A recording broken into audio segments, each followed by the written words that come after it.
ஒரு வயதான விவசாயி தன் வயலில் பாடுபட்டு உழைத்து அதில் வரும் சொற்பமான வருமானத்தில் வாழ்ந்து கொண்டிருந்தார். ஒரு நாள் அவர் வளர்த்து வந்த குதிரை காணாமல் போய்விட்டது.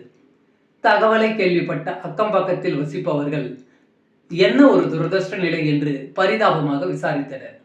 இருக்கலாம் என்று ஒரே வார்த்தையில் அவர்களின் ஆறுதலுக்கு விவசாயி பதிலளித்தார். அடுத்த நாள் தொலைந்து போன குதிரை தன்னுடன் 3 குதிரைகளை உடன் அழைத்து வந்தது. இதை ஆச்சரியமாக பார்த்த அக்கம் பக்கத்தினர், நீ ரொம்ப அதிர்ஷ்டசாலி, இப்போ 4 குதிரை உனக்கு கிடைச்சிடுச்சு என்றனர்.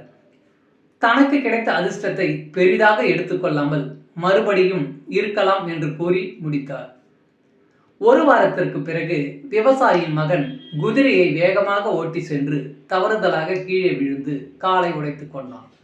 என்னப்பா உனக்கு ஒரு நல்லது நடந்தா அடுத்து கெட்டது நடக்கிறதே, உன் பையன் எழுந்து நடக்க 6 மாசத்துக்கு மேல் ஆகும் போல, ரொம்ப கஷ்டமான நிலைமை என்று கூறி ஆதங்கப்பட்டனர். விவசாயி பெரிதாக வருந்தாமல் இருக்கலாம் என்று அதே பதிலை கூறினார். ஒரு வாரத்தில் நாட்டில் போர் வந்துவிட்டது. வீட்டில் இருக்கும் எல்லா இளைஞர்களுக்கும் கட்டாயம் போரில் கலந்து கொள்ள வேண்டும் என்று கட்டளை பிறப்பிக்கப்பட்டது.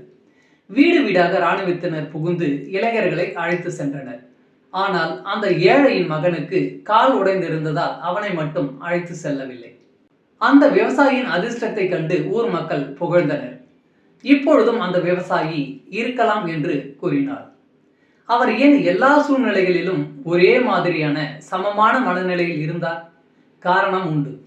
அந்த விவசாயி வாழ்வின் இயல்புகளை புரிந்து கொண்டவர். நாட்களில் நல்ல நாள் கெட்ட நாள் என்று எதுவும் இல்லை. ஒவ்வொரு நாளும் நமக்கு மறைமுகமாக பல பாடங்களை உணர்த்தி கொண்டிருக்கின்றது.